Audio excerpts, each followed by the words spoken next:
Pregnancy ultrasound report हाथ में आती ही एक अजीब सी उलझन होती है ना। इतने सारे शब्द, शॉर्ट फॉर्म्स, ऐसा लगता है जैसे कोई सीक्रेट कोड हो। पर घबराने की बिल्कुल जरूरत नहीं है। चलिए अगले कुछ मिनटों में हम मिलकर इस कोड को तोड़ते हैं और हर एक शब्द को आसान भाषा में समझते हैं। तो हम क्या क्या देखने वाले हैं? सबसे पहले कुछ बेसिक बातें जानेंगे, फिर बच्चे की पोजीशन, एमनियोटिक फ्लूइड और प्लेसेंटा के बारे में बात करेंगे। इसके बाद बच्चे के जो अलग अलग मेजरमेंट्स होते हैं उन्हें समझेंगे, फिर वजन और दिल की धड़कन जैसे ज़रूरी आंकड़ों पर नज़र डालेंगे, और आखिर में प्रेगनेंसी के दौरान होने वाले ज़रूरी स्कैन्स की टाइमलाइन को भी देखेंगे। ठीक है, तो सबसे पहले शुरुआत करते हैं उन बेसिक चीज़ों से जो रिपोर्ट के एकदम ऊपर लिखी होती हैं। ये वो दो टर्म्स हैं जो पूरी प्रेगनेंसी की टाइमलाइन का आधार होती हैं। पहला है LNP, यानी लास्ट मेंस्ट्रुअल पीरियड। देखिए, ये वो तारीख है जिससे पूरी प्रेगनेंसी का कैलेंडर शुरू होता है। इसी तारीख को डॉक्टर एक स्टार्टिंग पॉइंट की तरह इस्तेमाल करते हैं, जिससे ड्यू डेट का हिसाब लगाया जाता है। और LMP के आधार पर ही निकलता है GA, यानी जेस्टेशनल एज। सीधी भाषा में कहें तो स्कैन वाले दिन प्रेगनेंसी को कितने हफ्ते और कितने दिन हो गए हैं, ये वही बताता है। जैसे 37 हफ्ते 1 दिन।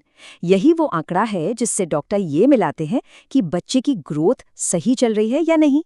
तो अब जब बेसिक्स क्लियर हो गए हैं तो चलिए थोड़ा और अंदर चलते हैं, मतलब गर्भाशय के अंदर बच्चे की दुनिया में। यहाँ हम 3 जरूरी चीजों पर बात करेंगे: बच्चे की पोजीशन, उसे घेरे हुए फ्लूइड और प्लेसेंटा। रिपोर्ट में एक शब्द मिलेगा, प्रेजेंटेशन। इसका सीधा सा मतलब है कि बच्चे की पोजीशन कैसी है, यानी जन्म के समय बच्चे का कौन सा हिस्सा बाहर आने के लिए तैयार है।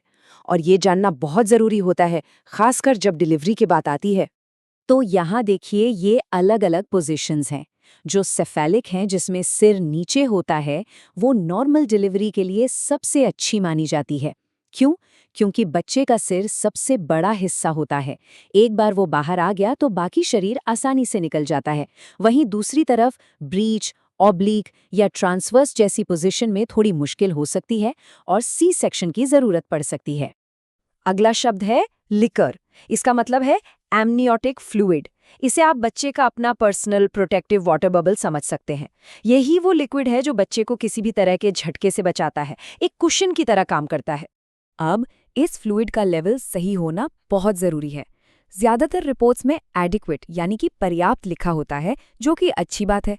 लेकिन अगर ये कम हो तो उसे ओलिगोहाइड्रामिनोज कहते हैं, और अगर ज्यादा हो तो पॉलीहाइड्रामिनोज। दोनों ही मामलों में डॉक्टर इस पर खास ध्यान देते हैं। अब बात करते हैं प्लेसेंटा की। ये एक बहुत ही कमाल का ऑर्गन है। आप इसे माँ और बच्चे के बीच का एक सुपर ब्रिज या लाइफलाइन कह सकते हैं।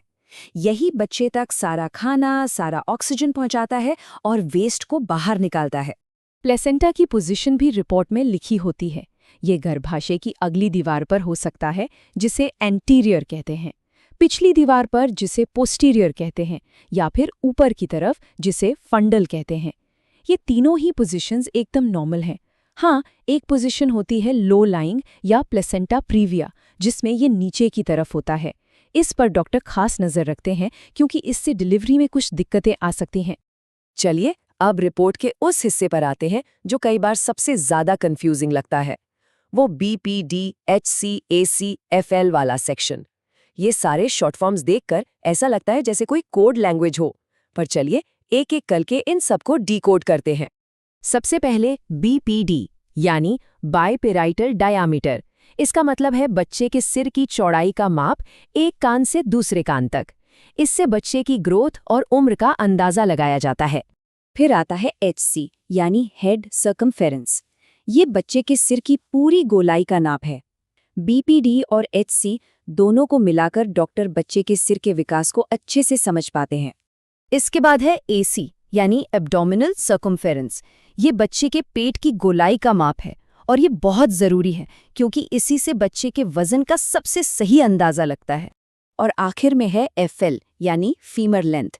ये बच्चे की जांघ की हड्डी की लंबाई होती है, जो शरीर की सबसे लंबी हड्डी है। ये माप भी बच्चे की ओवरऑल ग्रोथ और उम्र को कंफर्म करने में मदद करता है। तो ये जो BPD, HC, AC और FL हैं, ये सिर्फ रैंडम नंबर्स नहीं हैं। सोचिए, ये एक पजल के 4 सबसे ज़रूरी हिस्से हैं। डॉक्टर्स इन चारों को मिलाकर ही बच्चे की ग्रोथ को ट्रैक करते हैं, उसके वजन का अंदाजा लगाते हैं और ये पक्का करते हैं कि सब कुछ सही चल रहा है।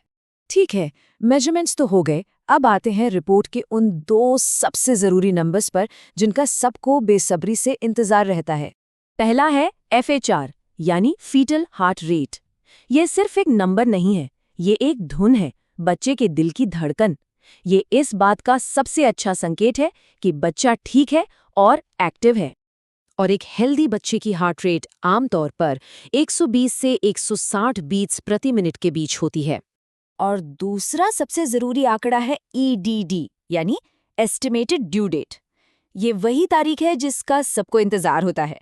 लेकिन हाँ, ये याद रखना ज़रूरी है कि ये एक एस्टिमेट है, कोई पक्की डेडलाइन नहीं। और आखिर में आइए एक नज़र डालते हैं कि पूरी प्रेगनेंसी के दौरान कौन-कौन से ज़रूरी स्कैन होते हैं और क्यों, क्योंकि हर स्कैन का अपना एक खास मकसद होता है। देखिए, प्रेगनेंसी में मुख्य तौर पर 3 बहुत ज़रूरी स्कैन होते हैं। पहला, एकदम शुरुआत में 5 से 10 हफ्तों के बीच प्रेगनेंसी कंफर्म करने और बच्चे की धड़कन सुनने के लिए। फिर होता है एंटी स्कैन लगभग 12-13 हफ्तों में, जो कुछ ज़रूरी स्क्रीनिंग के लिए होता है। और फिर आता है सबसे डिटेल्ड स्कैन, जिसे एनोमली स्कैन कहते हैं। ये 18 से 22 हफ्तों के बीच होता है, जिसमें बच्चे के हर अंग को बारीकी से चेक किया जाता है। तो अब जब ये सारी जानकारी हमारे पास है, तो अगली बार डॉक्टर के पास जाने पर बात करने का तरीका भी बदल सकता है ना? इसका मकसद खुद से कोई नतीजा निकालना नहीं है, बल्कि अपनी प्रेगनेंसी को बेहतर तरीके से समझना है, ताकि डॉक्टर से सही सवाल पूछे जा सकें और इस सफ़र में पूरी तरह शामिल हुआ जा सके।